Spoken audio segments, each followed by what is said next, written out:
Siema, tu wahacz. Tonale to bardzo istotny model dla Alfy Romeo, ponieważ kompaktowy crossover, którym jest, ma zdecydowanie większe szanse na pociągnięcie sprzedaży niż dużo droższy Stelvio, a o sedanie Giulia już nawet nie wspominam. Sprawdźmy, czym Tonale może przekonać klientów.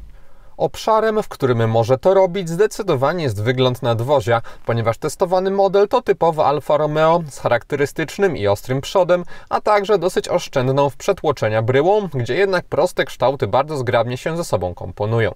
Nie jest to model tak efektowny jak Stelvio, czy zwłaszcza Giulia, ale wciąż poszukującym stylowego crossovera Tonale powinno przypaść do gustu i też powinno się dobrze starzeć, o czym w sumie możemy się już przekonać, bo ile model na rynku pojawił się w połowie 2022 roku, to jego koncept pokazany został już na początku 2019 roku na targach w Genewie i model ten, przechodząc do produkcji, aż tak bardzo nie został ugrzeczniony.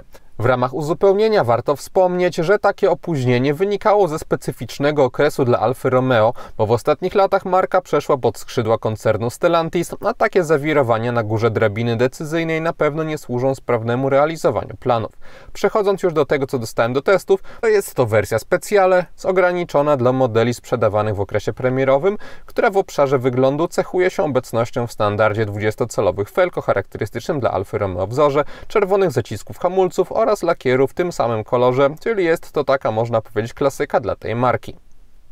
Projekt wnętrza Tonale nawiązuje do innych modeli znajdujących się obecnie w ofercie Alfy Romeo za sprawą kształtu górnych partii deski rozdzielczej czy okrągłych nawiewów i chociaż jest może trochę mniej efektowny niż nadwozie testowanego modelu, to tutaj też czuje się bardziej wyrafinowany styl i całość wypada moim zdaniem naprawdę przyjemnie.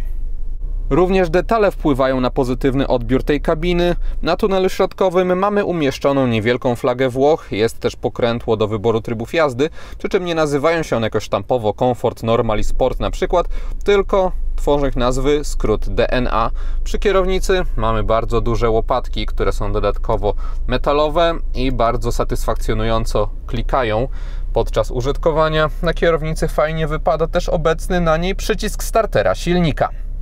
Pod kątem jakościowym wnętrze Tonale też nie zawodzi. W górnych częściach deski rozdzielczej oraz drzwi mamy tutaj miękkie tworzywo, całkiem dobrze wyglądające.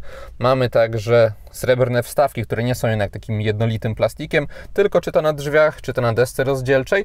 Mają ciekawą fakturę. Trochę niżej są też wstawki z materiału nazywającego się Scuba. To jest takie matowe tworzywo, przyjemne w dotyku, podłokietniki są odpowiednio miękkie, też nim wykończone. Mamy przyozdobienie szwami w niższych częściach kokpitu. Spotkać można już gorszej jakości twarde materiały, ale nie zwracają one na siebie uwagi. Tunel środkowy to też ciekawa faktura na srebrnych wstawkach, nie ma tutaj fortepianowej czerni. Te matowe plastiki mają też dobrą jakość, wszystko tutaj odpowiednio działa, nie ma problemów ze spasowaniem, zatem pod kątem jakościowym jest naprawdę dobrze, nie ma się tutaj do czego przyczepić. Ok, oceniam również wykończenie foteli, ponieważ czarny materiał z dziurkami i znajdująca się pod nim dodatkowa czerwona warstwa to bardzo pomysłowe rozwiązanie i też ładnie wyglądające. Cennik Tonale zaczyna się kwotą 159 700 zł za wersję nazwaną Super z benzyną 1.5 130 koni wspartą przez 20 koni mechanicznych generowanych przez silnik elektryczny w ramach miękkiego układu hybrydowego i też z automatem. Jak na bazową wersję przystało, nie ma co w niej liczyć na cuda, bo brakuje chociażby czujników parkowania czy dostępu bezkluczykowego, zatem chcąc pozostać w niższych obszarach cennika, wciąż moim zdaniem lepiej jest jednak dopłacić 11 000 zł za drugą od dołu odmianę Sprint, która sporo tych najważniejszych braków eliminuje. Do wyższych wersji wyposażeniowych zamawiać można już wyłącznie mocniejszy silnik, gdzie też z pojemności 1.5 generowanych jest 160 koni mechanicznych. Wersja specjalna, którą dostałem do testów, odpowiada z grubsza wyposażeniem topowej i mającej najwięcej ostrego charakteru Veloce z lekkimi tylko zmianami, na przykład w egzemplarzu testowym nie ma sportowego zawieszenia DSV, są za to większe felgi. Co warto pochwalić, w ofercie znalazł się również diesel 1.6 JTD 130 koni, który co prawda nie jest zelektryfikowany w żaden sposób, ale też ma automat i kosztuje tyle samo co słabsza benzyna, zatem jeśli ktoś planuje użytkować samochód głównie w trasach, to jest to ciekawa alternatywa. Na szczycie cennika znajduje się hybryda plug-in, gdzie dostajemy benzynę 1.3 rozwijającą 180 koni mechanicznych, a ze wsparciem silników elektrycznych całość osiąga 280 koni mechanicznych. Odmiana ta względem mocniejszej benzyny jest jednak o niemal 55 000 zł droższa i powoduje, że Tonale bardzo bardzo zbliża się cenowo do większego Stelvio, mającego też 280 koni mechanicznych, ale już bez układu hybrydowego. Zatem duża szkoda, że w gamie nie znalazło się nic pośrodku, czyli silnik mający około 200 koni, ale bez tak zaawansowanej i kosztownej elektryfikacji. W Alfie Romeo aż się o to prosi.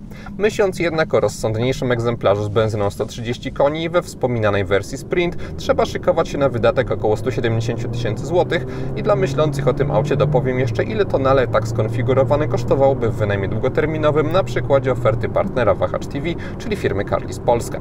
Za parametry weźmy 3-letni okres wynajmu, zerową wpłatę własną i roczny limit kilometrów 20 tysięcy i wtedy miesięczna rata z przeglądami i częściami eksploatacyjnymi w cenie to 1871 zł netto albo 2302 zł brutto.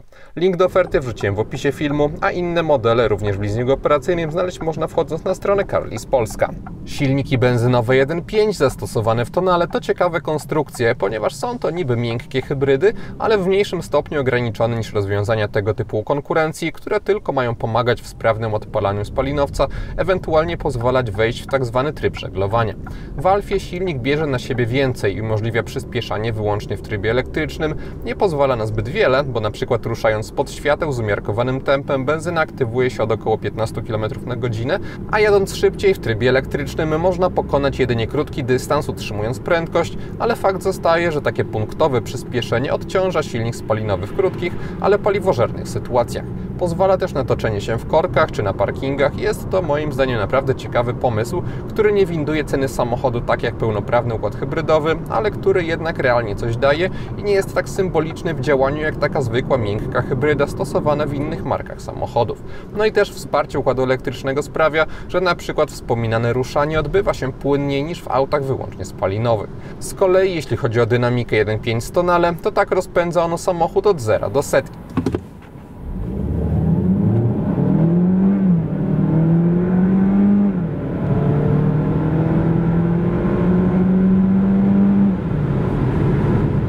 A tak od 90 do 140 km na godzinę.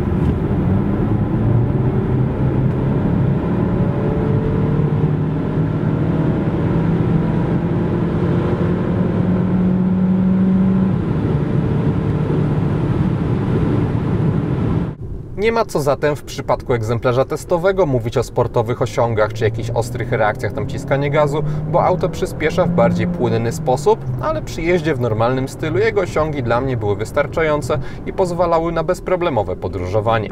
Przy czym jeśli po Alfie Romeo oczekiwałbym wyrazistszych wrażeń pod kątem dynamiki, a w sumie w przypadku tej marki można to robić, to bym ich nie znalazł. Jakieś niezelektryfikowane 200 koni naprawdę by tutaj nie zaszkodziło.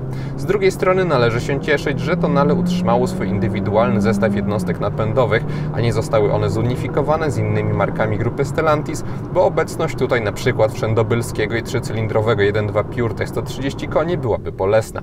A 1.5 nie tylko oferuje większą moc w wariancie, który dostałem, ale również jest czterocylindrowe, co pozytywnie odbije się na kulturze pracy, a dodatkowo kabina tonale jest naprawdę dobrze izolowana do otoczenia, w tym od jednostki napędowej. Od dźwięków od podwozia również, co przekłada się na wyrażenie podczas jazdy i brak poczucia prędkości, jak w samochodach z wyższego segmentu. Skrzynia biegów połączona z silnikiem to 7-stopniowy dwusprzęgłowy automat, który wspomaga płynną charakterystykę, o której wspominałem wcześniej, ponieważ przekładnia nie szarpie podczas zmiany biegów i ten proces jest w niej z grubsza niezauważalny, obojętnie czy przyspiesza się mocno czy słabo. Robiąc kilkubiegowe redukcje, czasami trzeba przez to chwilę poczekać na reakcję skrzyni, ale jest ona na tyle niewielka, że nie zwraca uwagi podczas jazdy w aucie tego typu. Na automacie łatwo można też wymusić redukcję do 2,5-3 tysięcy obrotów i czasami tylko po wkręceniu na naprawdę wysokie obroty przekładnia, jak na mój gust, trochę za długo zwlekała z ich późniejszym obniżeniem, ale jest to nieistotna wada w porównaniu z zaletami. Istotniejsza jest za to przypadłość miękkiego układu hybrydowego, gdzie czasami przy odpalaniu silnika spalinowego podczas jazdy czułem lekkie szarpnięcie, a tego typu rozwiązanie powinno je przecież eliminować. Jeśli chodzi o spalanie, to testowane tonale w Warszawie zużywało mi średnio 7 litrów na 100 km, na zwykłych drogach pozamiejskich były to okolice 5,5-6 litrów, na ekspresówkach 7 litrów, a przy prędkościach autostradowych 8 litrów. Układ kierowniczy w testowanej Alfie Romeo jest specyficzny jak na podwyższony model, ponieważ mamy w nim wyraźną bezpośredniość reakcji, również w pozycji 0. Z jednej strony jest to ok, jak się jedzie po bardziej krętej drodze, bo można wtedy precyzyjnie kontrolować auto na poziomie nieosiągalnym dla większości konkurencji. Z taką charakterystyką jest jednak połączony mały opór stawiany przez kierownicę, który z kolei jest niepożądany, gdy po prostu chce się dojechać do celu, bo wtedy trzeba się bardziej pilnować, aby nie wykonywać np. przypadkowych mikroruchów w obrębie pasa, niż w takim zwykłym SUV-ie z leniwym i wygładzonym układem kierowniczym. Nawet jednak na krętych drogach większy opór by nie zaszkodził, a nie pojawia się on w odpowiednim stopniu nawet w sportowym trybie D i generalnie jest według mnie za mały i jest to tak oczywisty błąd i tak łatwy też, jak sądzę, do skorygowania przez komputeryzowanych układach kierowniczych, że aż trudno mi uwierzyć, że przeszło to do finalnej wersji tego modelu.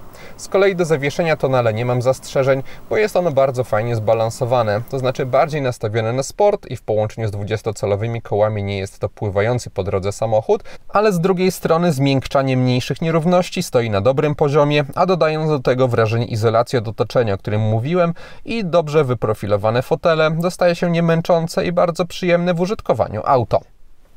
Na zestawie wskaźników w tonale nie znajdziemy niestety już pięknych fizycznych tarcz znanych z trochę starszych modeli Alfy. Zastąpił je obecny w standardzie ekran 12,3 cala. Efektowne wyprofilowanie bocznych sekcji pozostało jednak po staremu. Mamy też tutaj naprawdę stylową grafikę, moim zdaniem, na tym wyświetlaczu, który ma swoją drogą bardzo dobrą jakość pod kątem możliwości personalizacji. Można modyfikować to, co będzie się wyświetlało na środku. Wszystkie te najważniejsze rzeczy są, wliczając w to mapę. Są też informacje o tym, jak na przykład działa układ hybrydowy. Z prawej strony, w prawej tarczy mamy komputer podróżny, można też inne wskazania sobie tam umieścić, albo może nic tam nie być. Obsługa tego wszystkiego odbywa się z prawej strony kierownicy. Po wciśnięciu tego przycisku rolka służąca normalnie do zmiany piosenek zaczyna obsługiwać elektroniczne zegary. W sąsiedztwie mamy też zmianę głośności. Z lewej strony w 100% steruje się tempomatem. Zmiana widoków na zegarach to wciśnięcie prawej manetki. Takie rozmieszczenie nie sprawia problemów podczas użytkowania. W tonale nie znajdziemy też pokrętła wielofunkcyjnego na tunelu środkowym do sterowania systemem inforozrywki. Trochę szkoda, ponieważ ceniłem sobie jego obecność, ale obsługa wyłącznie palcem nowego systemu inforozrywki też wypada ok. Jest bardzo dobra reakcja na dotyk. Mamy też wielofunkcyjne ekrany demowe, których zawartością można sterować, można sobie dostrajać. Jest też panel skrótów z lewej strony, gdzie można przełączać się po najważniejszych modułach, co odbywa się szybko. Mamy bardzo wysoką jakość tego ekranu, też estetyczny, logicznie zaprojektowany interfejs. Nie podoba mi się tutaj tylko to, że w ustawieniach ta lista kategorii jest bardzo długa i też przewijana na ślepo tylko po 3 kategorie i to trochę czasami utrudnia użytkowanie, ale biorąc pod uwagę, że nie trzeba zbytnio tutaj często zaglądać, no to jest to wszystko bardzo dobrze zaprojektowane. Ogólnie jest też bezprzewodowa integracja ze smartfonami przez Android Auto i Apple CarPlay. W systemie w sekcji osiągi można sprawdzić też niektóre niespotykane powszechnie w takich zwykłych samochodach wskazania, jak chociażby stopień wykorzystania momentu obrotowego, czy też naładowanie akumulatora. Z fizycznych elementów na tunelu środkowym został jedynie hamulec ręczny oraz sterowanie głośnością. Jedną z sekcji w systemie inforozrywki jest panel klimatyzacji, ale nie trzeba praktycznie w ogóle z niego korzystać, ponieważ pod ekranem mamy rząd fizycznych przycisków, którym wygodnie można obsługiwać wszystkie najważniejsze rzeczy związane z komfortem termicznym. Jeszcze trochę niżej znajdziemy strefę ładowania, mamy gniazdo 12V, 2 porty USB, jedno C, drugie A, optymalna dywersyfikacja, jest także mata do indukcyjnego ładowania telefonu. Pod fajnym kątem jest ona ulokowana, dzięki czemu jak się telefon ładuje, to można mieć cały czas dobry widok na ekran. Kolejne 2 USB są z tyłu, taki sam zestaw A i C. Pilot obsługujący system dostępu bezkluczykowego nie jest za ciężki, ale mógłby być jak na mój gust trochę cieńszy. Wyszłoby mu to na zdrowie pod kątem wykonania. Mamy tutaj niezłej jakości czarny matowy plastik. Są też dekoracyjne srebrne elementy z najładniejszym w postaci wytłoczonego napisu Alfa Romeo. W tonale domyślnie siedzi się dosyć wysoko, maska jest nieźle widoczna z perspektywy kierowcy, nie mamy też zbyt długiego podszybia i to wszystko sprawia, że wyczucie przednich krańców nadwozia nie jest tutaj specjalnie trudne, widoczność na boki jest dobra, z tyłu jest najgorzej, ponieważ tam mamy po pierwsze całkiem masywny słupek, po drugie tylna szyba jest wysoko poprowadzona i sporo z pola widzenia zasłaniają jeszcze zagłówki, których niestety nie można złożyć. Opcjonalny system kamer 360 stopni oferuje wysokiej jakości obraz z dużą szczegółowością, przyjemnymi dla oka kolorami. Mamy też tutaj rozsądnie kontrolowane pole widzenia. Niestety obojętnie jaki widok się wybierze, to czy to kamera z tyłu, czy to z przodu, nie ma płynnego obrazu, jest wyraźne klatkowanie i to akurat wypada słabo. Lekko i bez zwłoki pracująca kierownica w tonale obecna jest również podczas jazdy miejskiej, co pozytywnie przekłada się na poczucie zwinności tego modelu. Niestety manewrując z niskimi prędkościami wychodzi na wierzch kiepska zwrotność, która w porównaniu z innymi autami o tych gabarytach wymagała u mnie pewnej zmiany przyzwyczajeń. Tonale wciąż nie jest dużym samochodem, bo ma 453 cm długości i 183 cm szerokości, zatem jest to do ogarnięcia, ale kiepską zwrotność trzeba brać pod uwagę. Też na parkingach mogą irytować przewrażliwione nieraz czujniki parkowania, na szczęście można je przyciszyć. Dekoracyjne oświetlenie we wnętrzu tonale ma dwie postacie. Mamy takie wyraziste bardzo wstawki kolorowe, na desce rozdzielczej można sobie zmieniać barwy tych elementów. Są także bardziej rozproszone źródła światła, to już kiepsko jest uchwycić w kamerze, ale oświetlony jest tunel środkowy lampkami na podsufitce, są też kieszenie w drzwiach, przestrzeni na nogi, podświetlone czy też klamki. Tam już mamy niezmienny kolor biały. Ogólnie te wszystkie dodatkowe elementy świetlne wypadają moim zdaniem naprawdę przyjemnie dla oka. Instrumenty pokładowe podświetlone zostały na neutralny biały kolor, który dobrze współgra z tymi kolorami innymi, które można sobie wybrać w menu, chociaż nie ma ich zbyt wiele, jest tylko 5, ale i tak całość wypada pozytywnie, tym bardziej, że wszystkie przyciski przełączniki są tutaj podświetlone. Z przodu w tonale mamy nowy wzór segmentów do jazdy dziennej połączony z kierunkowskazami, wymyślony przez Alfę i wprowadzany sukcesywnie do gamy modelowej. Te trzy, powiedzmy, dolne powieki mają swój urok. Kierunki w bocznych lusterkach są LEDowe, tak samo jak całe oświetlenie z przodu. Z tyłu również króluje ta technologia, a kształt świateł pozycyjnych z efektem 3D nawiązuje do tego, co spotkać można z przodu, co pozytywnie wpływa na spójność, a już abstrahując od tego, oświetlenie zewnętrzne testowanego modelu wygląda moim zdaniem naprawdę ładnie i też stylowo. Matrycowe światła w tonale pojawiają się od wersji TI i ich zadaniem jest takie pionowe wycinanie części wiązki, aby nie oślepiać innych kierowców, a maksymalizować doświetlanie poboczy drogowymi. To, co zwróciło moją uwagę w tych LEDach, to ich moc świecenia, bo jest ona bardzo duża, tak samo wysokość snopu światła wypada pochwalić. Jeśli chodzi o precyzję, to nie mamy tutaj do czynienia z jakąś ogromną ilością stref, ale jednak trochę ich jest i dostrzec można, jak pracują na przykład na zakrętach i zapewniają pożądany efekt. Z kolei w kwestii wykrywania innych pojazdów, to jadąc za kimś i mijając inne auta, lewe pobocze jest odpowiednio wygaszane. Niestety gorzej sytuacja wygląda, jak inny samochód pojawia się na długiej prostej, bo wtedy oprogramowanie czasami reagowało ok, ale też czasami i zbyt często, aby to zignorować, jak na mój gust trochę zwlekało z tworzeniem świetlnego tunelu jakieś 2-3 sekundy. Nikt mi nie mrugał ostrzegawczo, więc trudno powiedzieć, czy z tak daleka można mówić o realnym oślepianiu, no ale fakt zostaje, że wolę bardziej defensywnie działające systemy. Ogólnie jednak przy lekkim nadzorze LEDy w testowanym modelu są dużą pomocą podczas jazdy po zmroku. Z tyłu, gdy ustawiam przedni fotel pod siebie i siadam za sobą, to na nogi mam taki, może niezbyt duży, ale bezpieczny zapas wolnej przestrzeni. Linia dachu w tym miejscu się trochę obniża, ale na szczęście w miejscu, gdzie moja głowa ląduje, to znaczy tutaj, znowu się ona podwyższa i jeszcze mam taki margines dzielący mnie od podsufitki. Tunel środkowy jest w tonale w niewielkim stopniu wystający. Pasażerowie drugiego rzędu siedzeń liczyć mogą na rozkładany podłokietnik. Bagażnik testowanej Alfy ma 500 litrów pojemności. Dostajemy tutaj wysoki próg załadunkowy, spory otwór, to znaczy duży na wysokość, ale niezbyt szeroki. Są także bardzo regularne kształty. Po bokach z obu stron dostajemy haczyki na jakieś torby. Z lewej strony znalazło się także gniazdo 12V. Pod podłogą jest dużo miejsca, gdzie może zmieścić się chociażby dojazdowe koło zapasowe.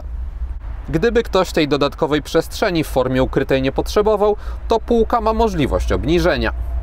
Maksymalne zdolności ładunkowe samochodu to 1550 litrów po złożeniu drugiego rzędu siedzeń i przy półce bagażnika w wyższym położeniu dostaje się z grubsza płaską podłogę z jedynie lekko unoszącymi się oparciami. Podsumowując, w Tonale czuje się ducha Alfy Romeo i to mi się podoba, że model ten nie został przesadnie z innymi markami grupy Stellantis zunifikowany. Mamy też tutaj w końcu twór tego producenta, który swoją ceną ma szansę na wyjście z niszy i życzę mu tego, bo jest to model jak na SUV-y naprawdę fajny i wzbudzający też jakieś emocje, a coraz ciężej jest o to w tym tak przeładowanym segmencie samochodów. Tonale nie jest idealne, ale te emocje jednak wzbudza, czy to wyglądem, czy podczas jazdy i są one w ujęciu całościowym zdecydowanie pozytywne. I to wszystko, co przygotowałem o Tonale. Dziękuję za uwagę i mam nadzieję, że test się podobał. Jeśli tak było, zachęcam do dania temu filmowi łapki w górę. Będzie mi z tego powodu bardzo miło. Zainteresowanym przypominam o Carlis Polska i ich ofercie. Jeśli ktoś nie ma, to zapraszam również do subskrypcji kanału, ponieważ kolejne materiały na Wahacz TV pojawią się wkrótce. Na razie!